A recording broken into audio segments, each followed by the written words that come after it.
ناظرین، شوہر اور بیوی کے درمیان پاکیزہ جسمانی تعلق ہونا دونوں کے لیے دلی سکون ہوتا ہے۔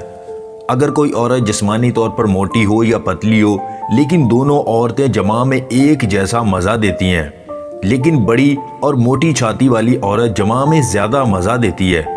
اور بڑی اور موٹی چھاتی والی عورت کا ایک مسئلہ یہ ہوتا ہے کہ وہ جماع کے دوران جلدی فارغ نہیں ہوتی۔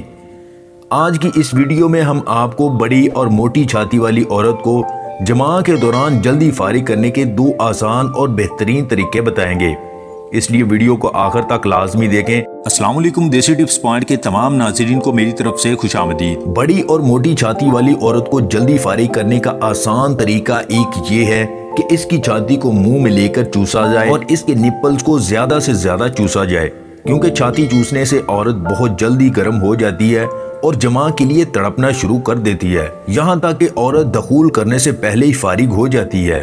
بڑی اور موٹی چھاتی والی عورت کی شمگاہ کے اوپر عضو رگڑنے سے عورت کو بہت زیادہ مزہ آتا ہے اور عورت کی شہوت اتنی زیادہ ہو جاتی ہے کہ عورت بے قابو ہو جاتی ہے۔ بعض عورتیں تو دخول یعنی عضو اندر ڈلوانے سے پہلے ہی فارغ ہو جاتی ہیں، اور بہت کم عورتیں ایسی ہوتی ہیں جو عضو اندر لیتے ہی فارغ ہو جاتی ہیں اور ان کی شہوت پوری ہو جاتی ہے۔ ویڈیو پسند آئے تو اسے لائک اور شیئر ضرور کیجیے گا، اور مزید ویڈیوز حاصل کرنے کے لیے دیسی ٹپس پوائنٹ چینل کو سبسکرائب کر لیں۔